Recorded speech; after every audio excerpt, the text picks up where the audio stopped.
Okay, peace and blessings, glory, glory to the eternal living God. Your God cares for you. You sit right now in the palm of your God hands in his full bosom. It might look bad. What you going through right now, brother, sister, what you going through, you might not be able to see that light at the end of that tunnel, but just rest and assure, trust in your God, believe in him. Like right now in my life right now, I'm going through all of these things, right? I'm fighting a great fight.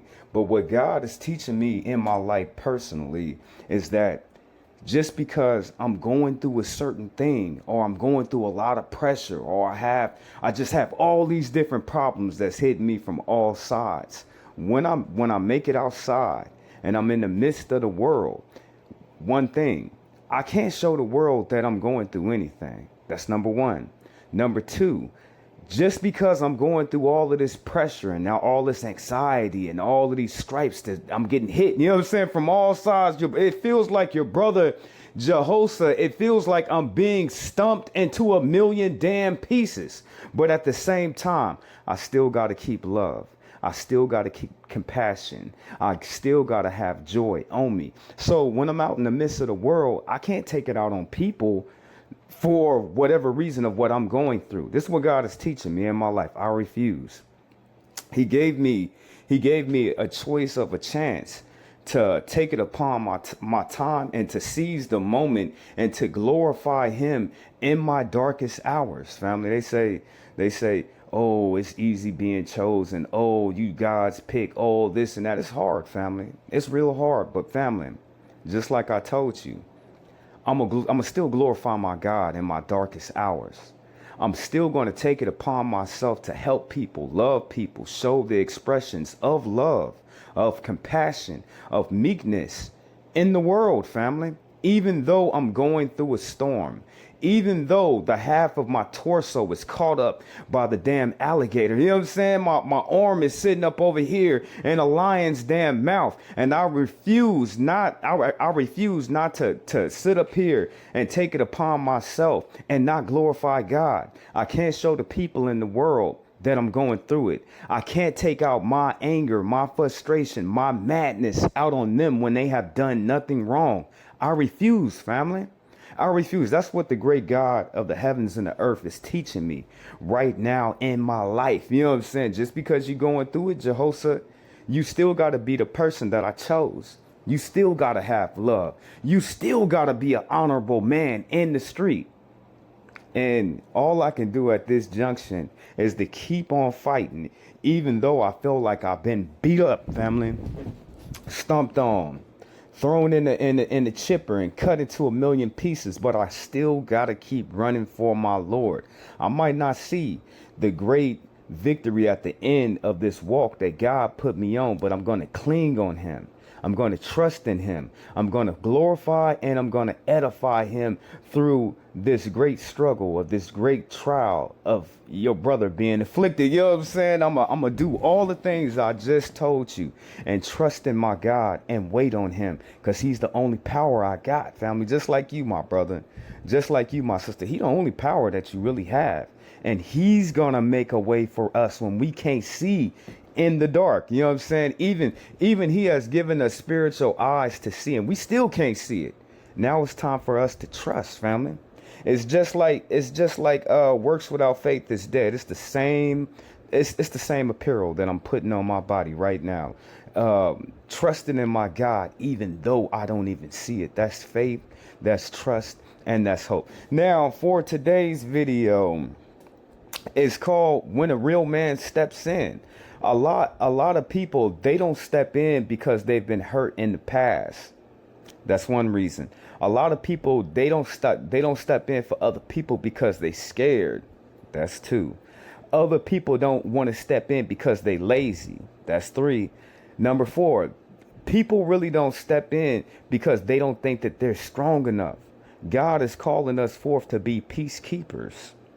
God is calling us forth to be upright, just men and women. So on the video that I shoot for the day is just to give you hope and just for you to know and for you to see with your own two eyes. They are people. Stand up, man. This is what we need in the black community all the way around. You know what I'm saying? We need our people to stand in, you know what I'm saying? To step up, to stand in.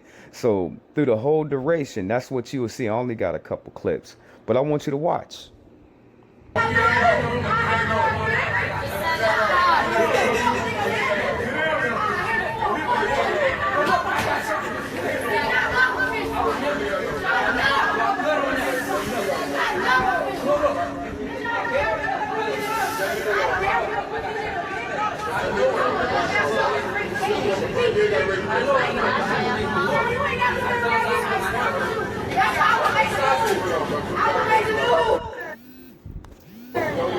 My bad, my bad, my bad.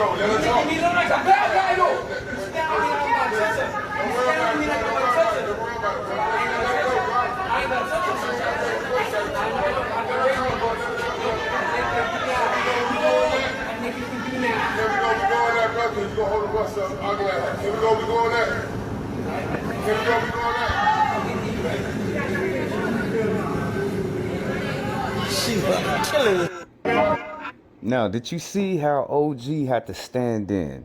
You know what I'm saying? You see, right now in our society, people are so unhinged because the devil, he on his last leg. He on his last fight with us like that. He ain't got that much time left. You know what I'm saying? He ain't got that much power. So when you look at society, you see a lot of people that have mental issues. You see a lot of people who have anger issues. You see a lot of unhinged people.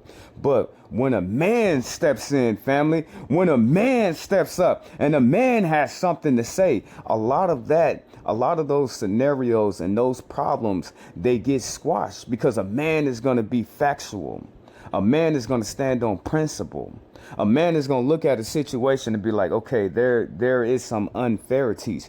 I ask you in this day, what would have had happened if OG didn't stand up and say his piece? As you see, the young blood, he was already angry. Okay, but you arguing with a woman at the same time too. But you see, it takes a man, family, a man to step in at times and to diffuse a lot of this stuff and to bring peace, to be a peace giver. I can't say by nature, but when a man is in a situation and he sees an injustice or unfairity amongst his people, this is what we need more in our community. You see how he stepped in. He didn't have to do that. You know what I'm saying? He could have just been over there minding his own business, but he stepped in to spare that sister and to still put the young blood back in his place because he was wrong.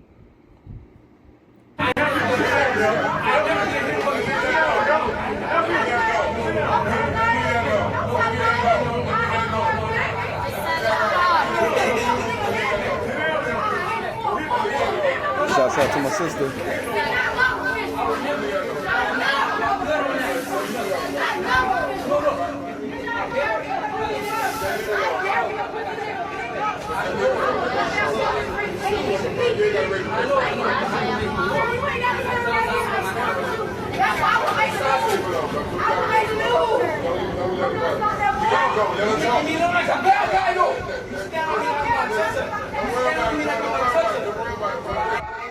And you see the sister, she in the wrong. She's still running her mouth. You know what I'm saying? Even though she's in the wrong. You know what I'm saying? She in the wrong. I'm not saying that the young blood, that he didn't have no reason to say, but that's how some of our women is. Sometimes we as men, we gotta bite that bullet. You know what I'm saying? We gotta bite that bullet and let the sister run her mouth. You know what I'm saying? We gotta let her run her mouth because ain't nobody trying to hurt nobody's auntie, nobody's little sister, nobody's grandmother, nobody's mother.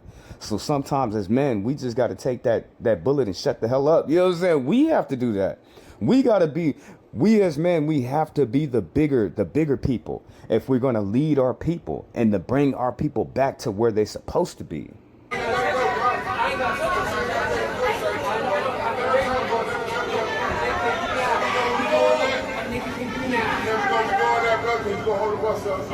Here we go,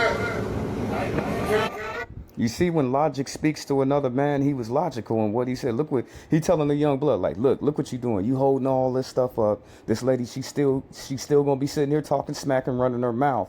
But you know what I'm saying? Logical. A man thinks logical. You know what I'm saying? What is logical for you to do? Sit your ass down, shut up, going about your ride. Water off a duck's back. That's what all the older men always told me growing up in the world. They told me, hey, little Jehoshaphat, you a man. A lot of the stuff you gonna have to deal with in this life, it should affect you no differently than water off a duck back. What does that mean? As a man, I can't sit up here and let everybody push my buttons. I can't let them take me to a point, just like the chick at the McDonald's, a point of no return. You know what I'm saying? So we as men, it's got to be more like logical. When you hear a man talking, you see what he did. He heard logic speak to him. And then what did he do? Us as men, we have to understand, we have to be the bigger people, and we still got to stand in for our people when they're out of place, when they're out of pocket. Sister is out of pocket. She out of place because she's talking that stuff to the opposite sex, to an opposite man that can hurt her. You know what I'm saying? She's not thinking logical. She's just running her mouth. But look what happens when logic sets in with another man.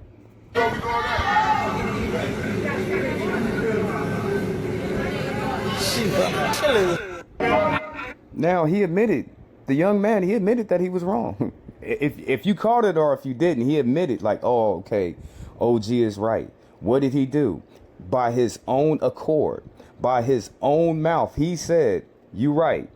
What did he do after that? He set the hell down. What else did he do after that? He shut the hell up. Everything diffused. It takes a man, family. It takes a real, I can't even say it takes a real man. It just takes a man that's standing on justice, right, anything that's equality, justice, and fairness. No disrespect, no female, not especially not my queens, not in front of me. Uncle car stood on this business. Because I've been in jail. Talk to me how you talking to him. Watch what I do to you. Watch what I do to you. Because you ain't gonna disrespect no female, not especially not my queens, not in front of me. Now talk to him how you talk to him. I'm gonna show you. Some of our people need to be protected. That goes to all my brothers out there in the world. You know what I'm saying? And I'm not talking to my brothers that's the thorn in the heel of the side of our whole damn race of people giving into their evil. I've watched so many different unhealed people that need to change their ways. No, they just get more deeper into their ways. People that's been hurt, all I see them do is go out hurting other people. So I'm not talking to them because I know that they're not going to stand for our people. But my real brothers out there, you know what I'm saying? My real kings out there, I'm speaking to you. Your people, they need help. You know what I'm saying? They need help. Not all the time are they going to be in the wrong. Sometimes they're going to be in the right. They just don't, I can't say have manpower. They just don't have the assistance that they need to prove that they were standing in the right, even though it looked like that they were wrong. But far as in black men, we have to stand for our people. And this is where it starts. The leadership, the guidance, the counsel if anything is shown to these little people, of the younger versions of ourselves, they have to see real men conducting themselves as men in the street, willing to stand for their people. It's the only thing that's going to change them like that. Only thing, you know what I'm saying? The leadership, it starts at the top. It starts at the top with us. And I'm not going to lie to you. It's a hard walk. You might say to yourself, like, what you mean, Brother Jehoshaphat? Because some of the times when I stand in, bad things happen. But I wouldn't change it for nothing in the world, because your people, our people, they needed help. They needed assistance right then, right there. And they were already outnumbered. So I'm not going to sit up here and play a game with y'all and say, oh, well, you know, it's just so easy. You can go out there being Superman. I'm not asking you that. I'm asking you to use your common sense, but know that your people, they need you. You know what I'm saying? We need each other. We all need each other to stand up for this fight. This is going to change the minds of our our people. This right here, the black man standing up for his own is going to cut down the cancel culture that we have created, that bastard element of ourselves. That's going to cut all of that up, because the young ones are going to see black men standing up for what's theirs. Black men willing to protect what is ours. Black men out here setting the rules that everybody else got to follow. Because I'm him. Nigga, they hit your car, okay. Swap information shit. She doesn't have it. Okay. She don't have a license. She doesn't have I told you I had car insurance. So how am I Okay, supposed so to swap? she don't got none of that. I called my It's girl. other information you can get from her instead of cussing her out. You want my number or You ain't gotta do all that. I've been sitting here watching you. Now I've been letting it slide, but I ain't gonna let you keep talking to him like that. Man, You can you know what I'm saying? I'm talk not to all gonna these let you other do white that. You know people, what I'm but not saying? my queens. I'm not gonna I let you promise do you. that. Not me. I go to jail behind mine. All right. So again, you can get other information, like you said. Whoever you And when everybody, all the different races and sons and daughters of man, seeing that we are willing to go to war for our people, that's when the respect comes. When they see that we are willing to fight for our people, that's when the backing away of anything that they were doing, that's when that comes, like, oh snap, we really gotta start respecting black folk. You know what I'm saying? We gotta respect black people because they're standing for one another. just call, you said it's a minor scratch. This is plastic, my man. They ain't kill you. You can get their information. That's what I'm telling them. The That's what police will just come through here. They not. They've been patrolling through here. You get their information. I would call the police anyways and tell them that she doesn't have a license or whatever you just said. I wouldn't quarrel or whatever. How do I get the police department and not call 911? Call 911. You can call 911, but I'm telling is it you, that they not gonna serious, do nothing on Is it private really that Well, property. they would tell you what to Just do. do, yeah. But They is it would really tell that? you. I mean, That's what I just told you. That's what exactly you don't know. Yeah, that's what I'm saying. She don't know. I've been watching. I know what's going on. So like I just told him, the same And thing. tell the police that they don't have identification or whatever it is that you just Fuck out of here. You see a white man, you hurry up. Exactly. That's exactly what she doing. That's exactly what she doing. I smack bitches too. I don't give a fuck about none of that because you jumping in here and I just let him know. Then I say, you call the police, they're not gonna come. I said the best thing to do is swap the information. And call anyways and try to see what they have to say for you. Tell Granny I'm recording. the man, Nice nothing. the man. Yes, and the man just Mind your business. checked him because he was Yeah, mind your business. You How you know we don't know him? out of here. Fuck wrong with you? okay. Yeah. Yeah, because he got the cussing and stuff. I understand your frustration, but it's a way to talk to people. It's a way to talk to people. But you keep saying, I'm sorry, but my car, I didn't do anything. I understand that. She's got to follow through with what she just Right, but instead of cussing, you could have asked for grown-up information. handicapped or went to pull in. I understand that. That's what I'm saying. I understand that. I said the best thing for you to do is get her information. You said she don't have Back of mine, I information. came What back am I out. supposed to do? She don't have the She said she information. called her granny. So now His you car. move to the next step. I came back She don't out. got nothing, so now you move to the next step. But like, what handicap spot was he waiting I'm on? parked. I'm parked. But I swear to God, I do not know where his car came from or none of that.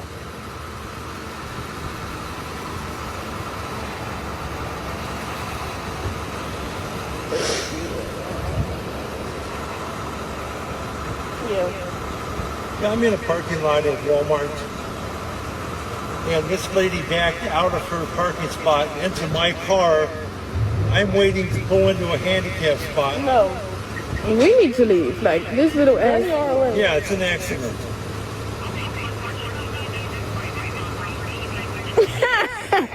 She doesn't have. Thank you. She doesn't have a license. She's got no car.